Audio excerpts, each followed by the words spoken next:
Wait, Are you on? I don't think he's on yet.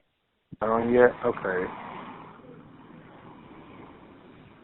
Yeah, because when you called, you just said it was only one other caller on. Yes, only one. Yeah. So I think that's just. We can give him about 5 more minutes. If not, we'll have to reschedule. Okay. Okay, I'm patient. So you're in Washington, or are you in LA? Oh, you're in LA. I love LA. I used to come out there so much in the 90s and 2000s. Stopped for a minute, but I look forward to going back out there. So, are you from LA originally? We're going to wait on our guest to come on, so let's just give him about a few more minutes. Okay. Okay.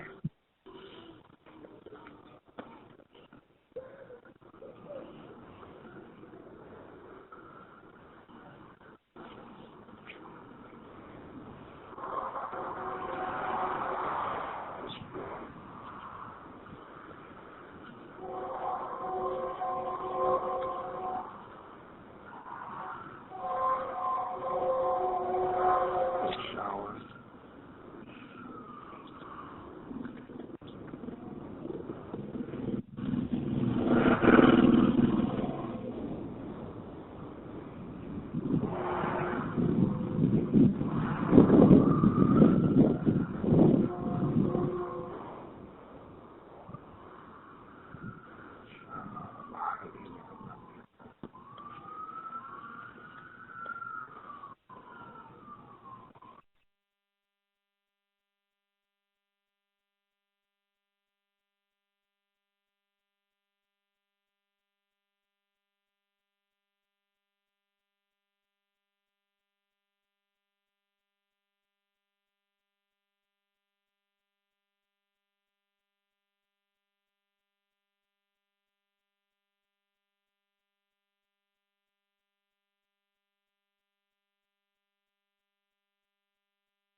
Hello, James.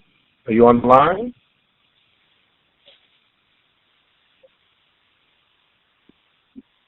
Hello, James. Are you there? Can you hear me?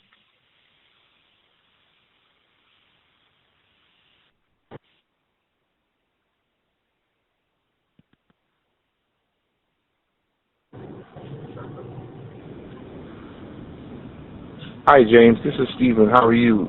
Are you on the line?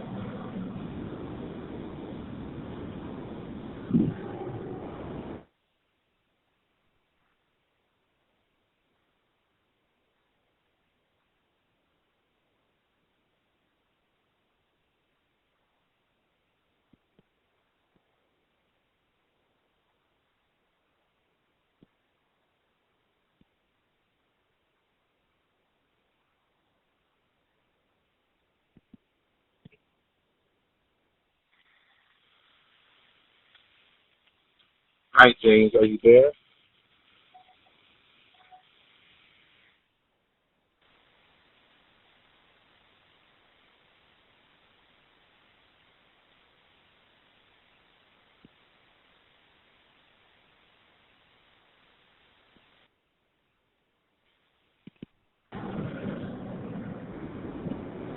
Hello, James. Are you there? Can you hear me?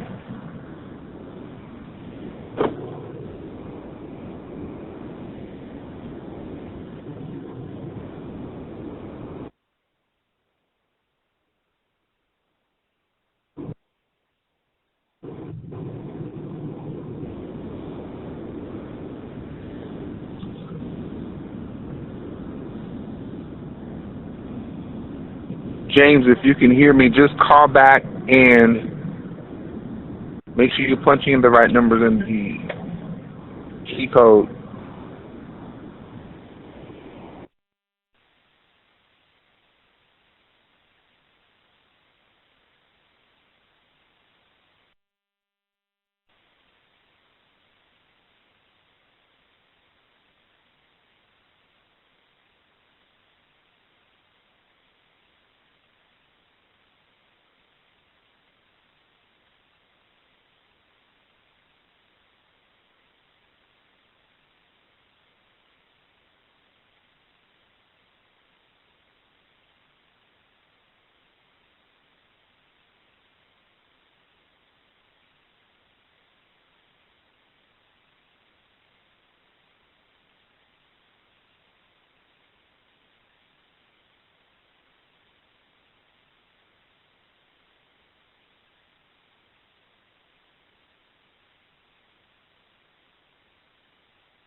Hello, James. Are you there?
Hello, James, are you there?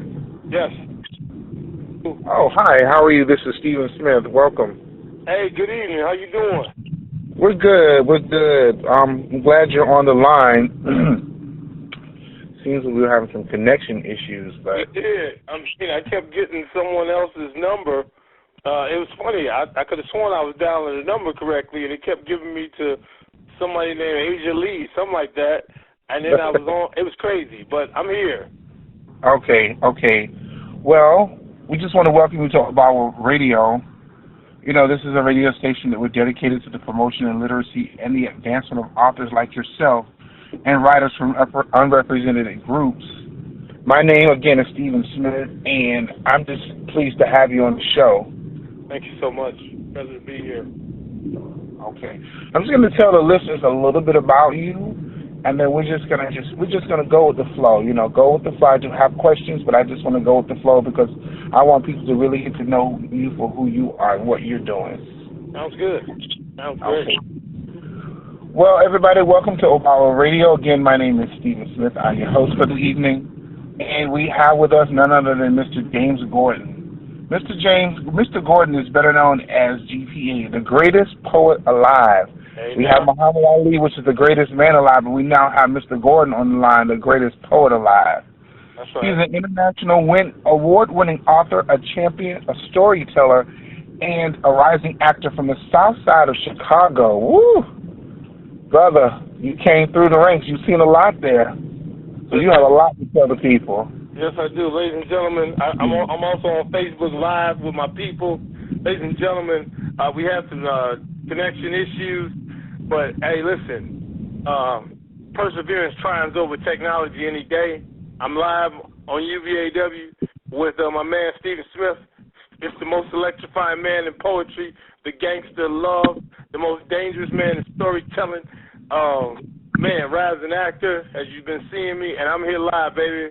Woo! Let's get it on. Yes.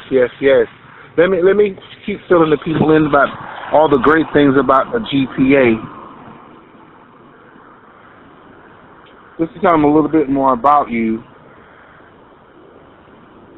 Oh, you want me to tell them? Oh, you were going to tell them. No, I'm going to tell them. I'm sorry. I'm having a little issue over here. No problem. Just to let them know you've written several books that span the genres of poetry, children's, young adult, erotica, and mystery and suspense. Right.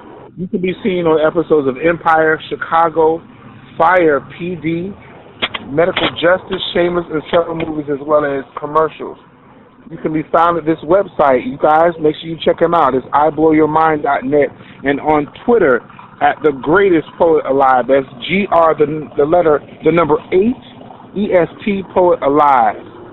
So James, I just have a couple of questions. Sure. But at first, if you want to give any more shout-outs like you've already done, just go ahead and give shout-outs to your people and those that are listening. All right. Shout out. I'm on Facebook Live. Shout out to everybody tuning in. Shout out to UBAW.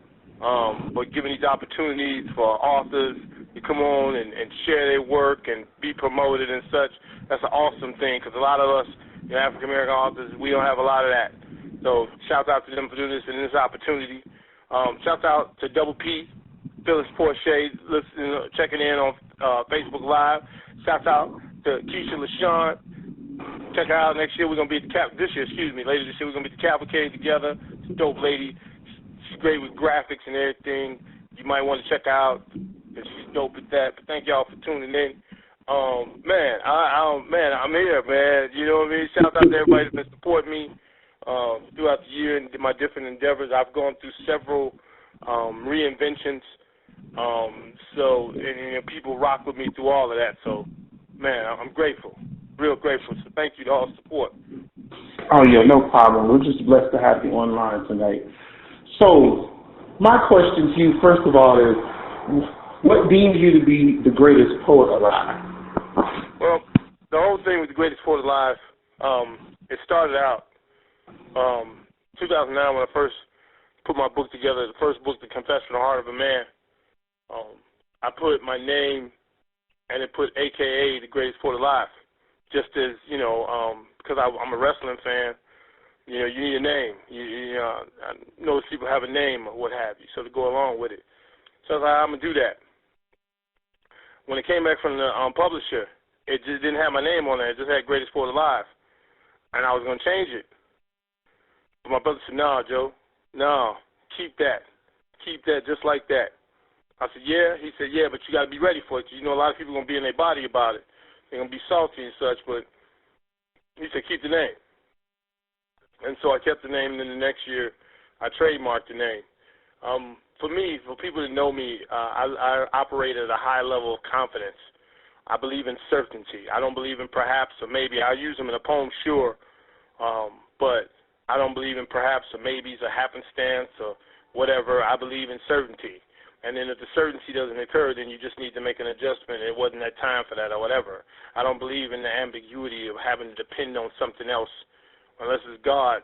You know, I don't believe in putting anything. So the whole Greatest Poet Alive thing, then I've lived that. I've lived that whole idea that I'm the best in the business. Not better than anybody, because what I do is not about anybody else. Anything I do is not about anybody else but me. So I operate at that level of confidence and giving myself, I want to rephrase that, not only believing in myself, but also operating at a level that puts me in a league or superlative category. So that's where that comes from. And I've had different monikers, GPA, the Poetic Unsub. I'm currently operating under the Gangster of Love. I've used Pizzle Orgasm, which is another incarnation. So these different things, the Commissioner, you know, these different things all are, you have to reinvent yourself, but they all stem from GPA. GPA was first above everything else. So that's where that comes from, and I believe that. I believe that. When I put my pen to paper, and when my voice comes across on a poem, you best believe that I know that I've done the level best, and I'm the best at doing that particular poem, doing that moment.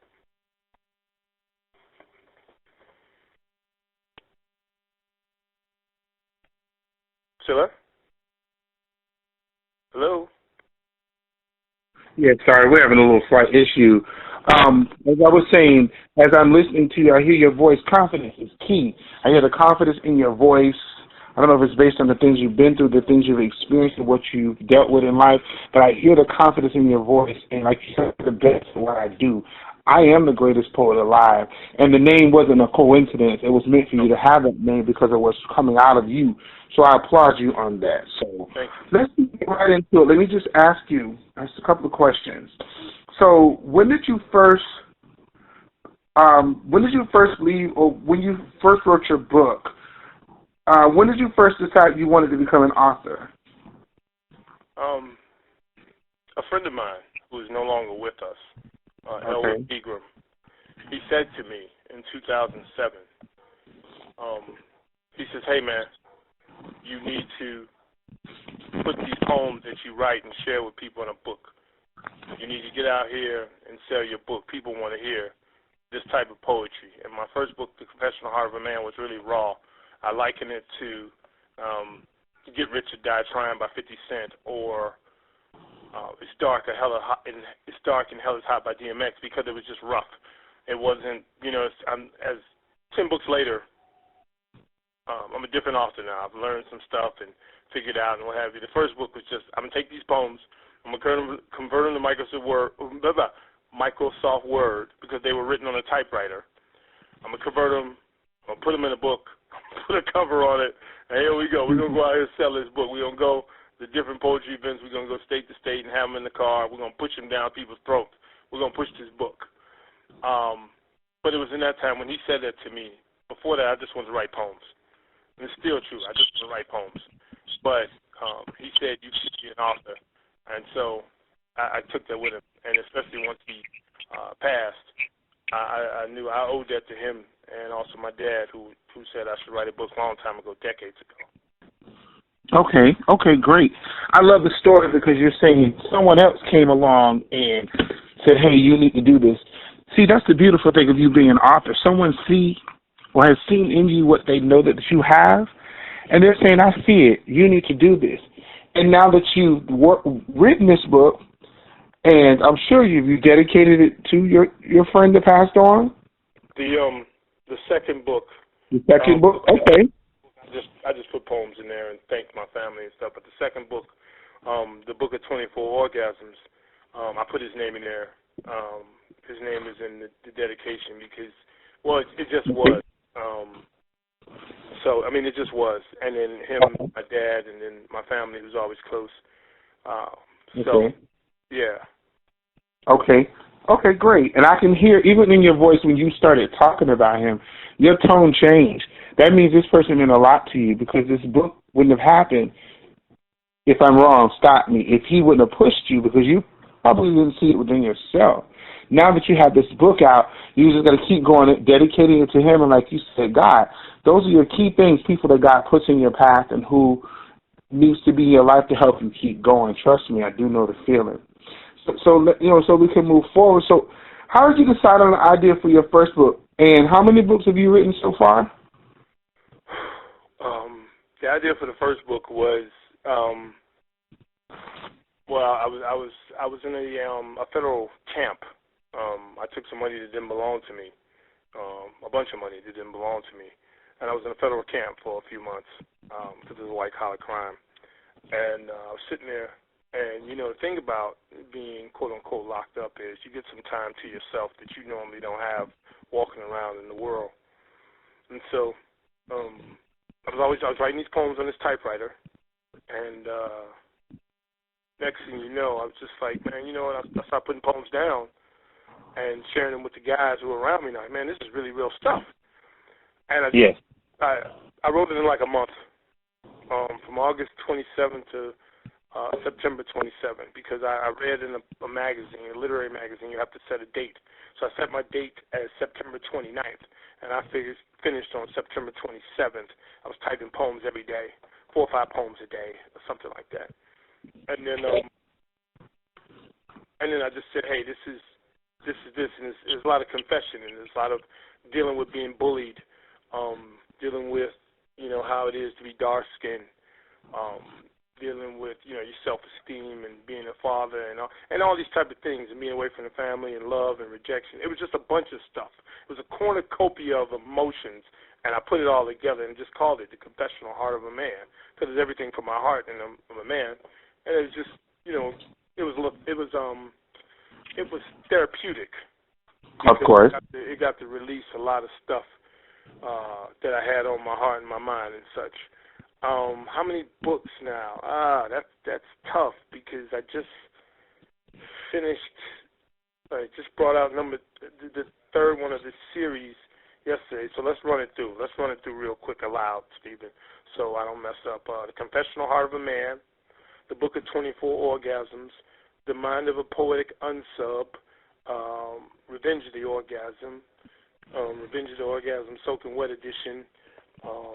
Hi, my name is Bobo. The Warmest Winter Poetry Collection. Here Comes Bobo and Scooter. Angelica's Box, The Evolving.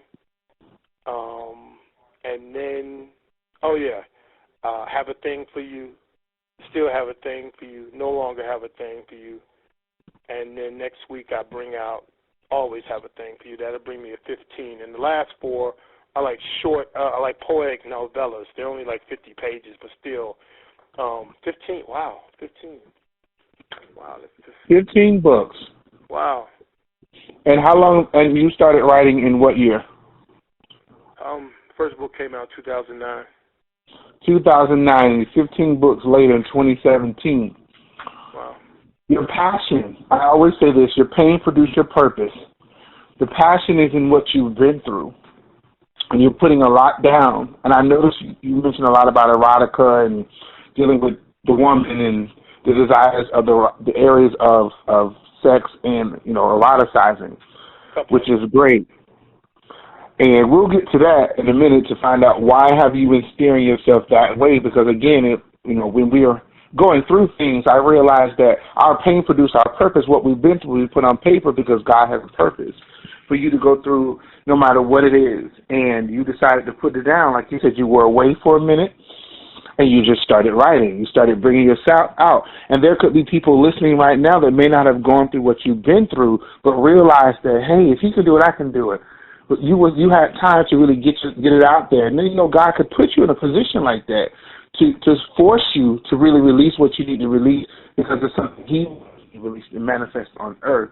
So I applaud you for finding your passion and going forth with it, not looking back, no matter what your past may be, no matter the adversities and things you faced, but you made it through. So my next question to you is, what was the process like? When I say process, because of all you've been through, what was the process like for you? Was it painful? Was it sweet? Was it sensual? How did you feel when you were going through the process of writing these books? It's like basketball players or athletes or actors when they zone in for a role or what have you, or for a game. It's like that. Once I have a theme, a title, like with this series I put together, this Have a Thing for You series, I had an objective with writing this series, and it was to convey, it's my real life. So it's to convey me meeting this woman, me becoming enamored with this woman, and subsequently falling in love, growing to love this woman, losing this woman, and then doing what I needed to do to get this woman back.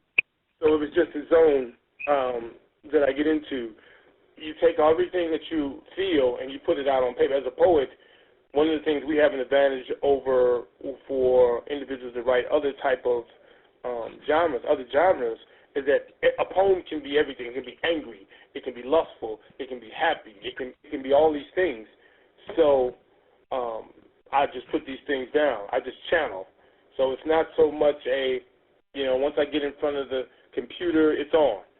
Or I've been writing all along on my phone or what have you on Facebook, and then I take the poems and I delete them off Facebook and they go into the book so nobody can say, oh, I saw that. Well, you may have saw it, but it's not there anymore. But it's just a zone that I go into. Okay. All right, great. So what was so rewarding about you writing these books? Because I know I'm an author myself, but being an author, because you've gotten so deep and so passionate about what you've done, because you've been going like a fireball from that point on. What is the rewarding side of it, insofar as you being an author? Completion. For me, it's the completion. Completing a book, there's no feeling like it.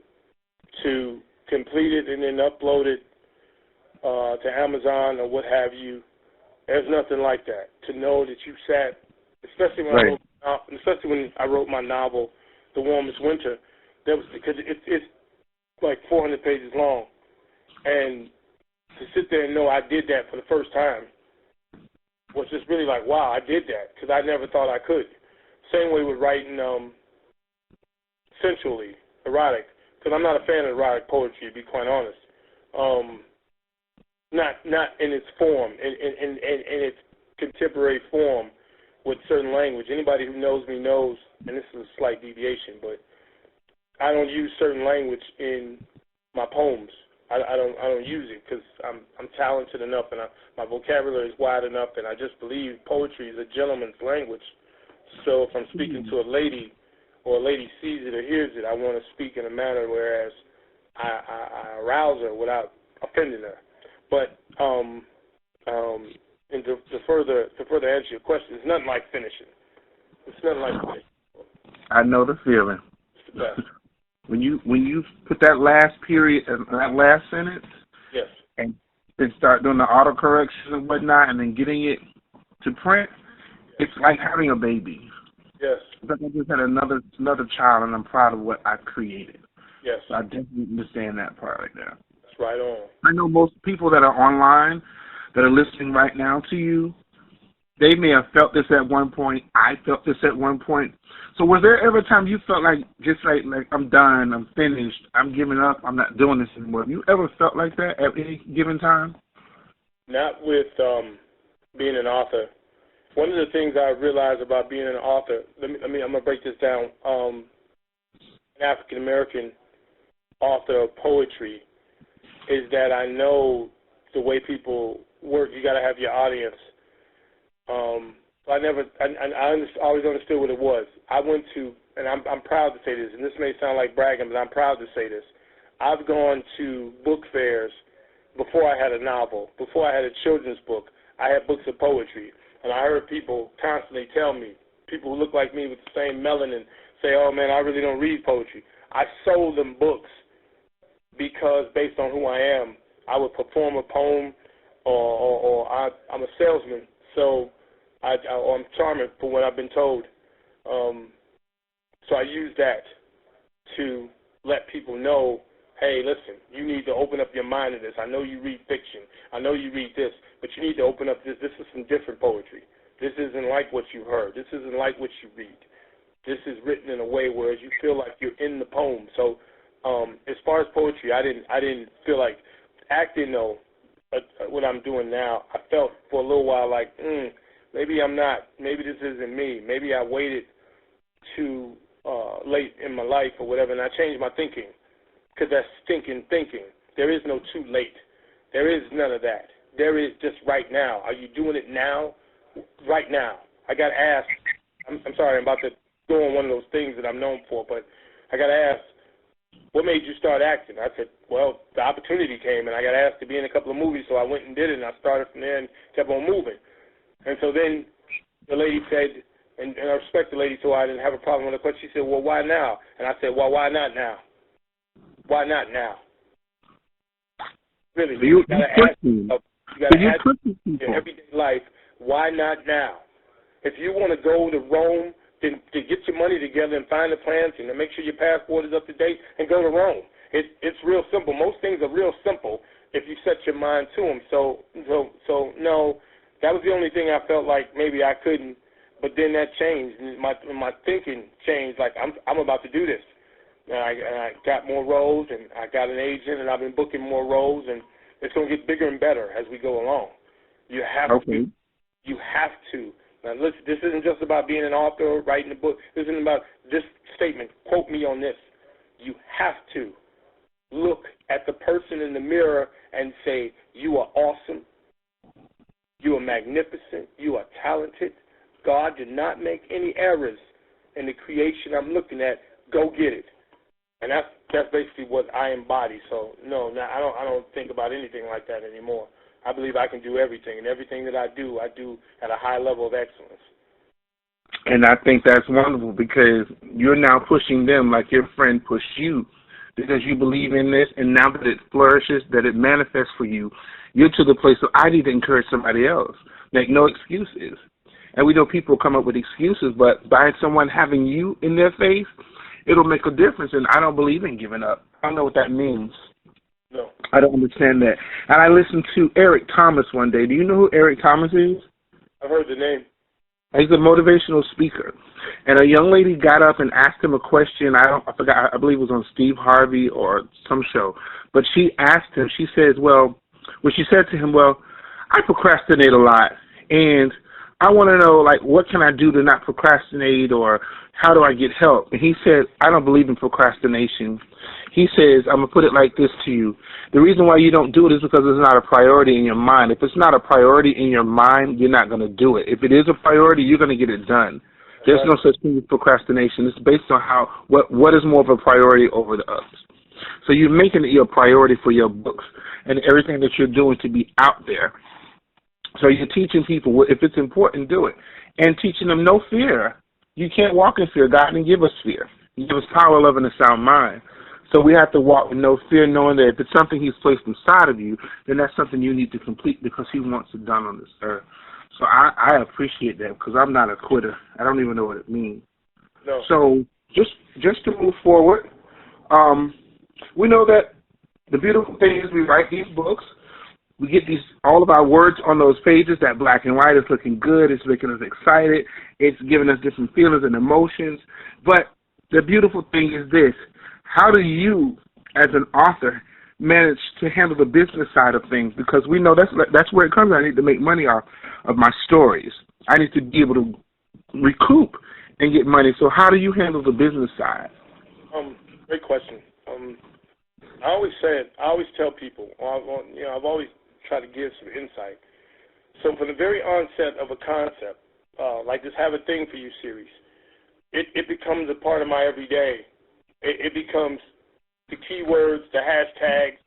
It becomes so much ingrained in everything I do that the people that support me, it becomes a part of their everyday as well. They take on the catchphrase. Like, you'll look back at any of my statuses and you'll see have a thing for you, still have a thing for you, no longer have a thing for you. You'll see these things because I've done them over and over again. At the onset of a book, the idea of a book, I start promoting.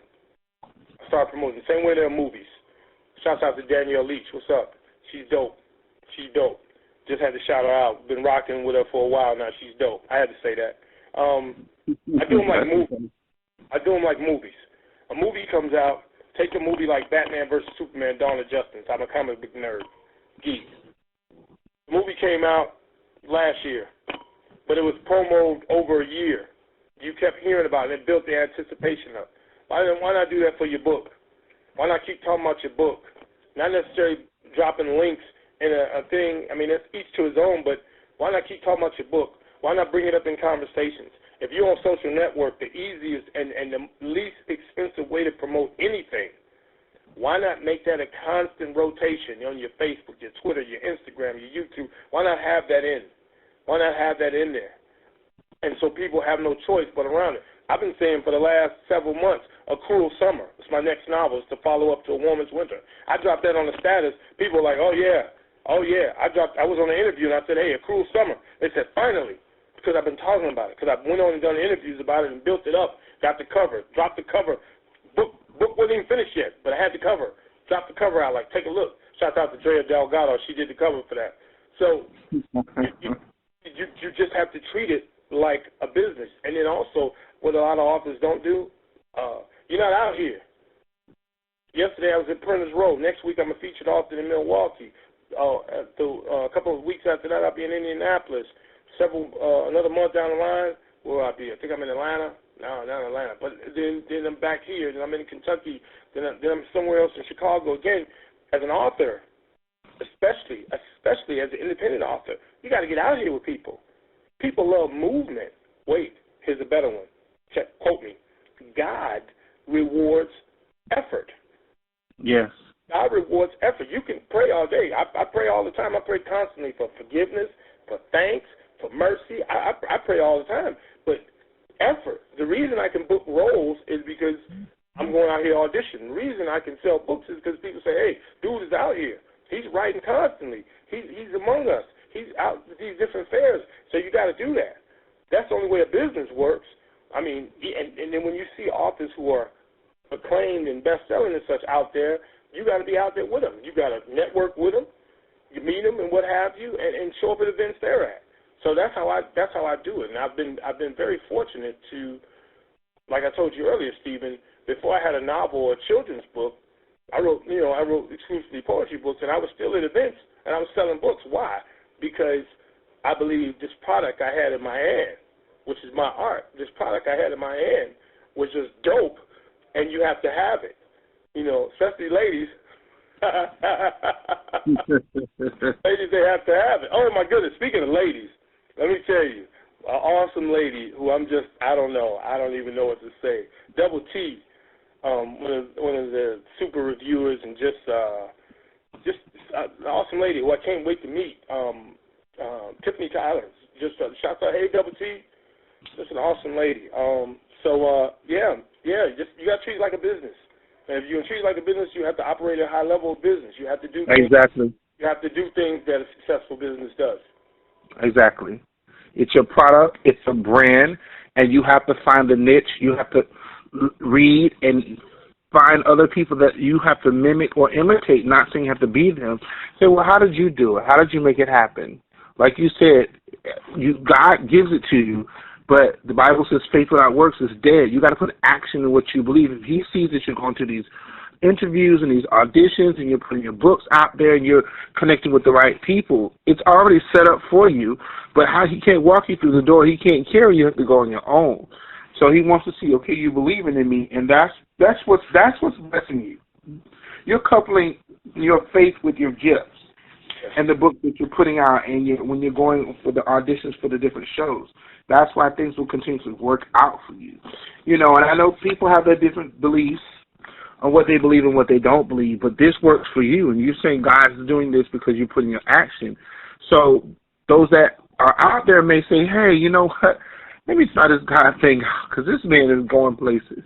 And you can be an influence to them to introduce them to God while they're learning and reading your books, as well as watching you climb the ladder of success. So I applaud you for that on many levels. I really do.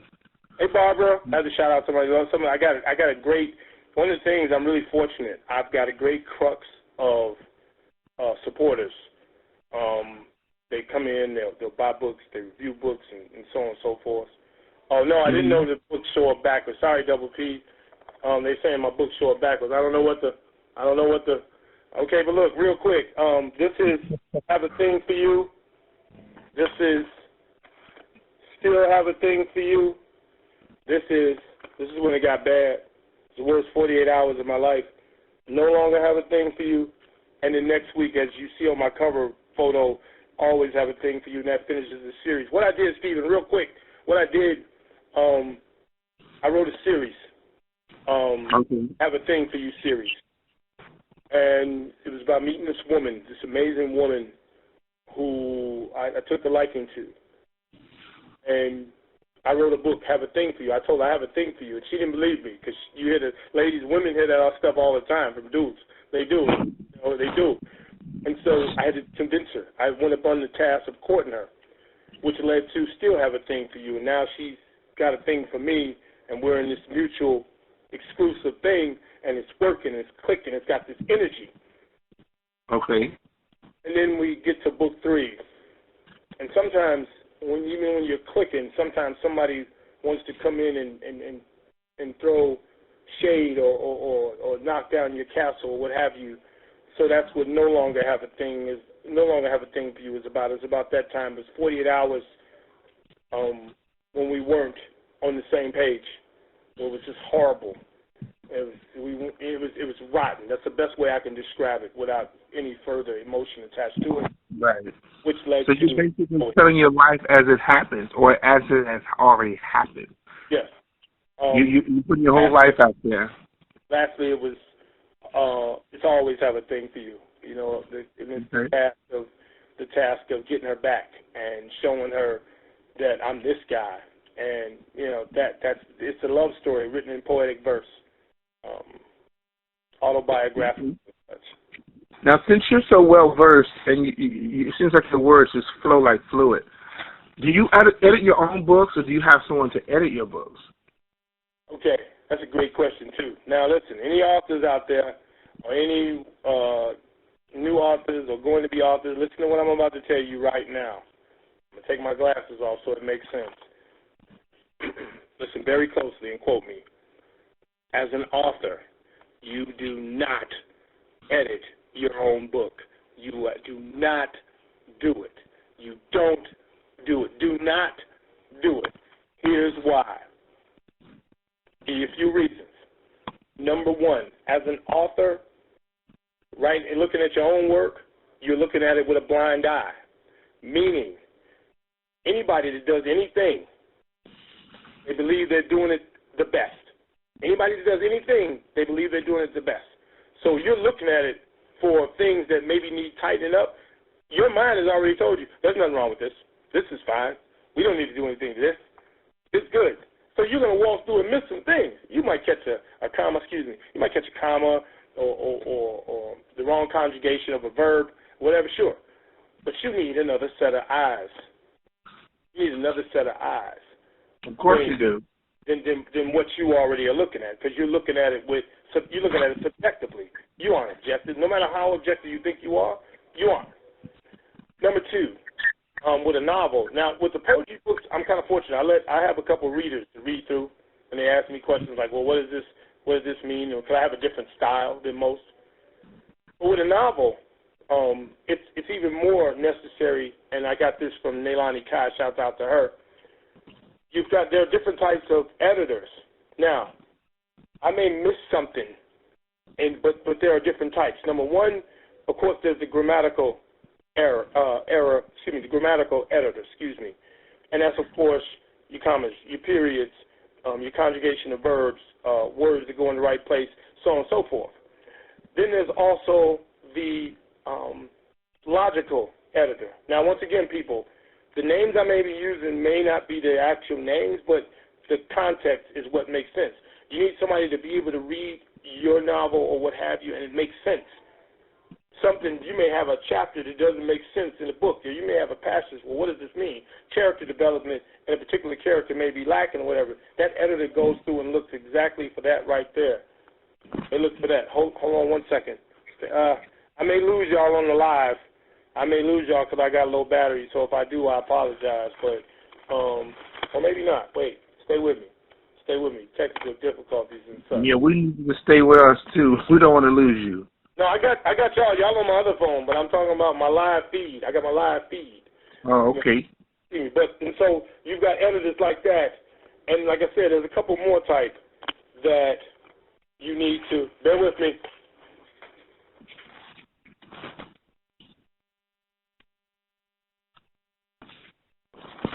Yeah, so while we're waiting for James to come back, I'm back. don't forget. I got y'all. Sorry about that. He's back. Okay. Oh, but and there are different types. Nailani Kai had put that down, and she said, if you get an editor, they can't tell you what type of editor they are. They're the wrong type of editor. So you need to invest. A couple things you need to invest in. Okay, is that it? Oh no, come on. A couple things you need to invest in. You need to invest in an editor, and you need to invest in your cover. Okay. Just a couple of hints. But to answer your question, sorry, when I get to talk about things and I got hints, stuff that I've learned from people, I like to pass it along because it's helpful. So, forgive me, Stephen, I go on these rants a little bit sometimes. It's okay. It's okay. We just want to make sure that we're staying in the time frame for you and making sure that everybody gets full, valuable information from you. Because, like I say, knowledge is wealth. So you're spreading that knowledge. So we just want to make sure we're staying in the time and make sure you're giving out enough information. How much time we got? I want to say about 10, 15 minutes, and I have a few more questions I want to continue so that the people can really get this knowledge that you're releasing out of your brain. Sure. Well, you've already jumped into my next question, which is, who does the cover arts for your books? And who does the cover arts for your books? Now, okay, stop that. Now, cover art is done by Angel Walker. I bounced around. It's a funny thing about being an indie author, and then you work with your budget or whatever the case may be. I bounced around the first few books and what have you. Like I tell people all the time about the author house labels. I went through my very first book was done by what's the name of these jokers? iUniverse. Oh my God! If you're a new author, and you're coming in, avoid the subsidy publishing. Do your research. The easiest way to publish your book without costing you any money except for your editor, your cover, is go through Amazon in the creative space. You can buy your ISBN numbers like 10 at a time through Bowker, Bowker, or you can go through Creative Space and let them do it or whatever. But I went through iUniverse, and it was just like, ugh. It was just ugh. So that's how you ended up going. So that's how you ended up getting to this wonderful young lady that created your covers for you, because you learned through trial and error.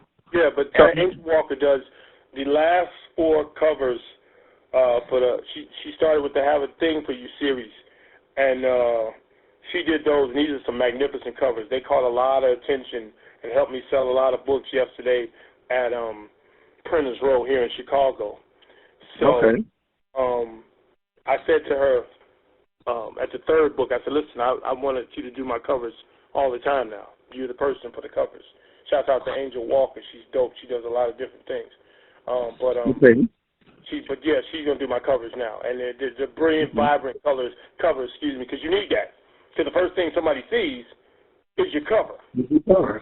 Second thing is your title, which is your cover, and it's like, whoa, what is that? Let me take a look at that.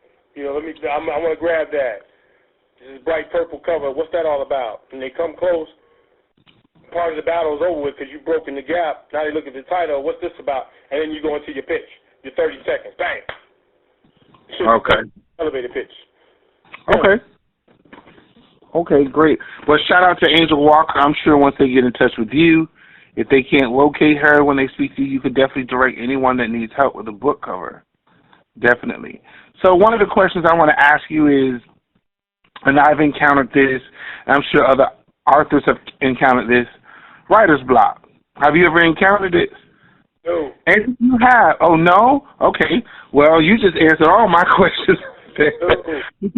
But my thing is, so what made it where you didn't, like, what was there? Was there a technique, or was there some type of way that you help yourself to not encounter writer's block? Just give us a brief on that, because I want to make sure I ask you a lot of questions. Sure. Writer's block is a mental thing.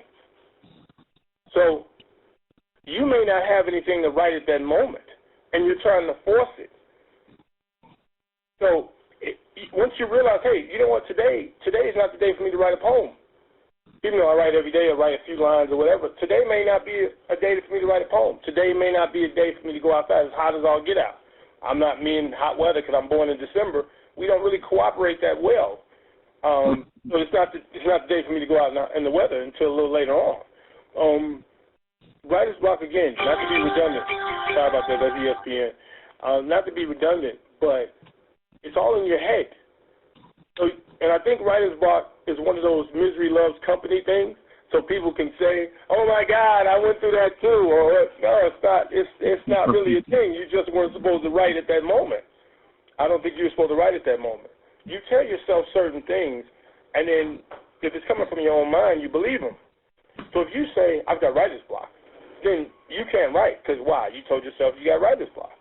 I don't tell myself that. The great Nikki Giovanni said to me in an interview, and I quote, she said, "Some days I just don't feel like writing. It's not that I'm blocked. I just don't feel like writing." She said, "I'd rather drink a beer. I'd rather go to a movie." Exactly. I don't want to write that day. I'm not blocked. Unquote. Because it's never going to turn off. I mean, it's inside of you. It's just you had your good days and your bad days. I don't feel like it. So I totally understand. Trust me. Okay. So, I mean, you already talked about this before, you know, as far as how often you write, which it seems like you write literally a lot, and you're spontaneous with it because your passion comes through. So, how often do you write? For those that went on earlier, just tell them how often do you write your poems and whatnot. I write several times a day, every day. But my situation is different because, one, I have a lot to say, and two, everything's a poem. Everything's a poem. I could walk outside right now, Scooter the Beagle's outside, sitting in the grass. That's a poem. It's cooling off here in my city, the greatest city in the world. The breeze is going against the trees now. The trees are dancing because the music is provided to them by the wind. That's a poem. Everything's a poem. I appreciate life. I appreciate being alive. I appreciate nature. So I can write about that, even if it's a few lines. I met a wonderful woman. I can write about that. There's always things to write about, so I do. It's my way of expression. So your inspiration is everywhere. Yeah, everywhere. And people in the arts, because they consider us to be a little odd, a little unique, a little weird, because you're in tune with nature. You're in tune with your surroundings. Because God created everything with a word, and look at the world. Look how beautiful it is. So it's like He's poured Himself in us to be the continual writers and artists and musicians and painters to continue His work. That's just what I believe personally. It could be a different thing with you, but I believe that personally. I got an instrument, and I have what I believe is a gift and a talent. So I have to utilize it. I'm supposed to utilize it. I record poems. And I want to go on record and say this. As much as I appreciate the business side of being an author, there are people who tell you I record less than minute poems that I share in the inboxes, or I share poems, or I make videos or whatever. There's no money attached to that, but just because I love to create, and I love to Exactly. that people who are happy to receive poems from me, or who smile, or who laugh, or rouse to hear poems from me. So I do it for that, and that further, I lost the word or what have you. Oh, that further fertilizes the gift. It Okay. takes farther. You know, Okay. Okay. Do it just to do it. Okay. Okay, great. Well, listen, James, we have a few more minutes. We only have about maybe 7 or 8 minutes. So tell me real quick. I want to get to all the questions are important, but tell me real quick. Tell us about your last book signing that you had. How did it go? Yesterday at Printers Row, I was there for 2 hours, and I was shout out to Chicago Writers Association and Randy Richardson for having me there. I was there for 2 hours. It was broken up in different hours, and I took 2, and I sold like 14 books, and I got it in as soon as I set up. As soon as I got there and put my book stands up, and somebody came over and asked me about my novel, The Warmest Winter, I immediately went into my 30-second elevator pitch. Bang, bang. I was, oh, yeah, we'll get that. Boom. We got that off. And we got the book off. And then it was just between that and Bobo, I lost people. Those of you who are listening on live, I lost you. My phone has just really been acting funny, so I think it's time to upgrade. But thank you for tuning in. But, it went really well. You know, I'm not so much a book signing dude where I set up and there's a thing. I've done a couple, and they've been pretty successful. But I'm more of I'm going to sell a book a day. I'm going to peddle my books every day. I'm going to take them with me when I go Storytell, or I go on a set somewhere, and I'm going to sell a book there, or I'm going to go to an event like yesterday at Printers Row, or next week at the Great Midwest Book Fest, and I'm going to do really well. You know, so, yeah, I did really well. That's your question. I did really well. Okay. So we only have a few more minutes. I just want you to give me, like I said, just a briefing of these. What is it like living in Chicago? Love my city. Greatest city in the world. Love your city, yes. It is beautiful. I lived there, and it was very short because it was too cold, and I'm a Florida boy, so I couldn't take that winter. So to you, what makes a good woman?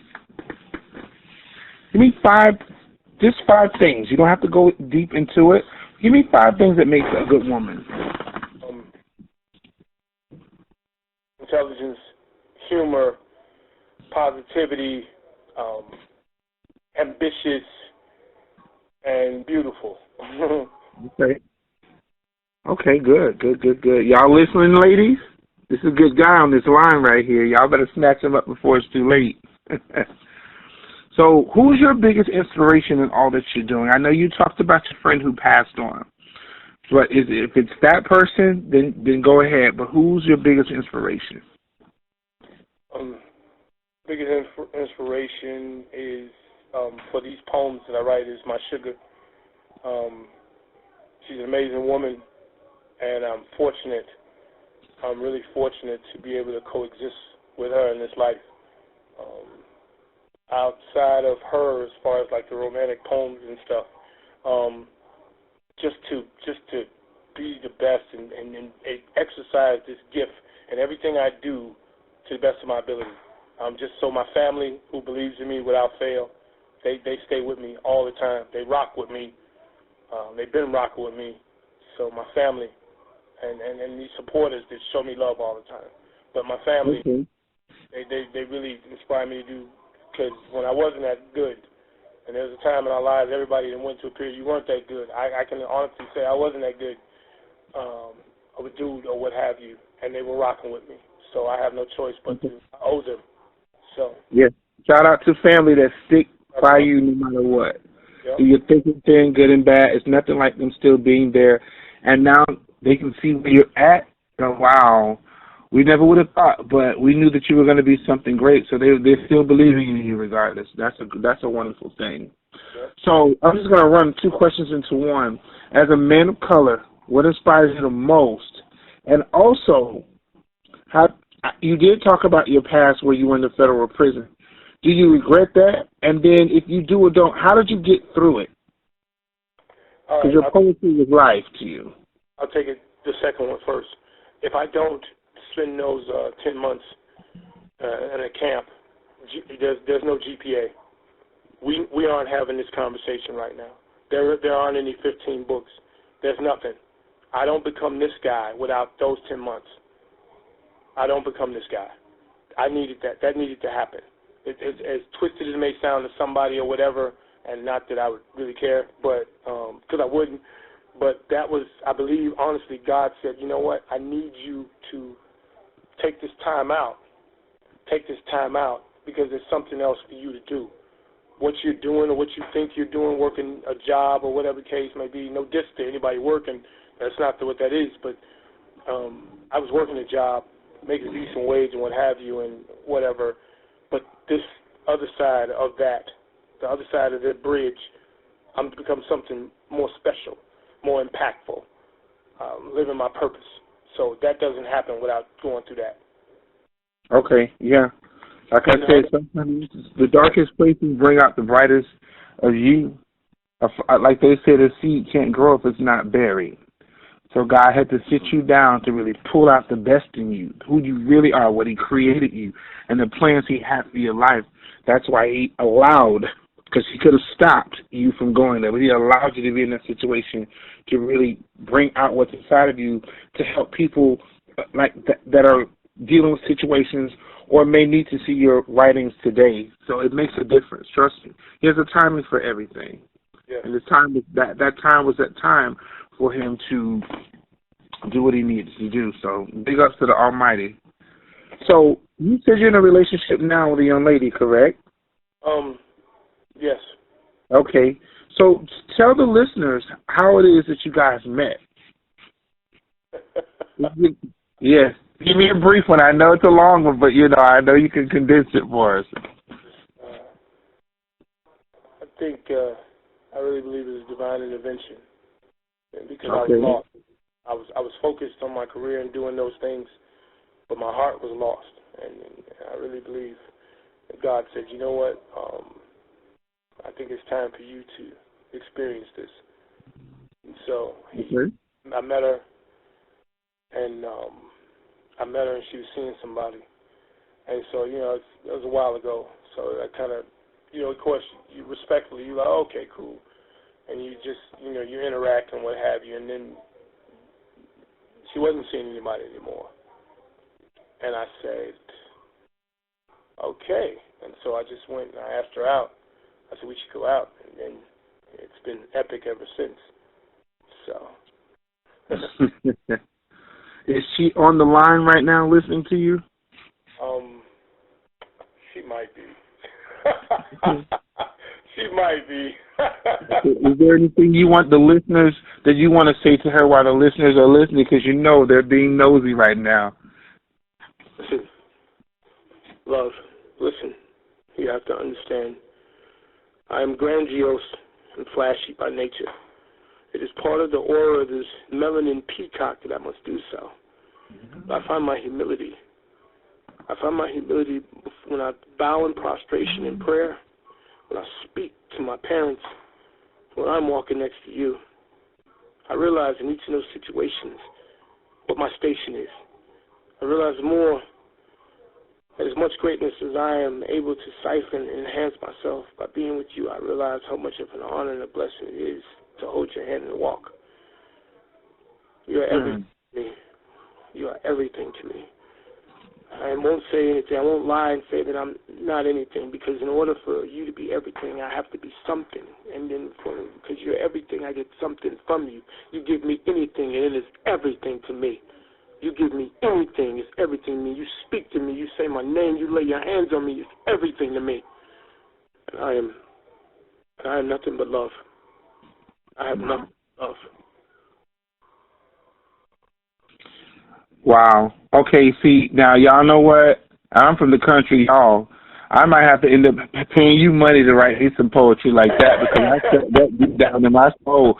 I think I got a couple of tears in the corner of my eyes. But did you just say a word? Did you say melanin peacock? Yeah. My goodness. Yeah. That right there should be a book, a product, or something. Melanin peacock. located at your nearest store. That sounds like something that needs to be on the shelf right now. So you might want to go to God and help you to expound on that right there. Wow, my goodness. All right, ladies and gentlemen, y'all better get on it right here. Mr. James Gordon is laying it down. So my last question, because we only have a few minutes, what advice would you give our listeners? As far as? Just the best advice you can possibly give them on, just really trying to get themselves out there, being fearless. What do you feel in your heart is the best advice you can give our listeners? Because they're mostly probably potential writers, up-and-coming writers, or writers that probably just quit and say, let me jump on this line, get some inspiration. Everything worth getting, achieving, is a risk. Everything is a risk. So look out the window, look out the door first. Make sure it's as close to safe as you feel comfortable with, because nothing ever really is, and go. If you are writing a book and you say, oh, I want to, write the book. Don't worry about editing until it's done. Write the book. If you want to perform, if you want to act, if you want to do comedy, heck, nothing says failure other than saying, I wish I would have. There is no failure in trying and falling down or bumping your head. There's no failure in that. Listen, I'm telling you, I blew a few auditions, and I walked away from auditions like, darn, man, I thought I had it. Just the other day, I thought I had it. But you got to go. That's the only way you know you got to go. You just got to go, and don't worry about no. Just go. If it's something you want to do, just go. That's it. Just go. Just okay. Go. That's just it. Go. Okay. Ladies and gentlemen, you heard it right here on Obawa Radio. This is your host, Stephen Smith. Again, I want to thank you, Mr. James Gordon, the greatest poet alive right here. You can catch him on Empire, Chicago Fire, Justice, Shameless, and several other movies and commercials.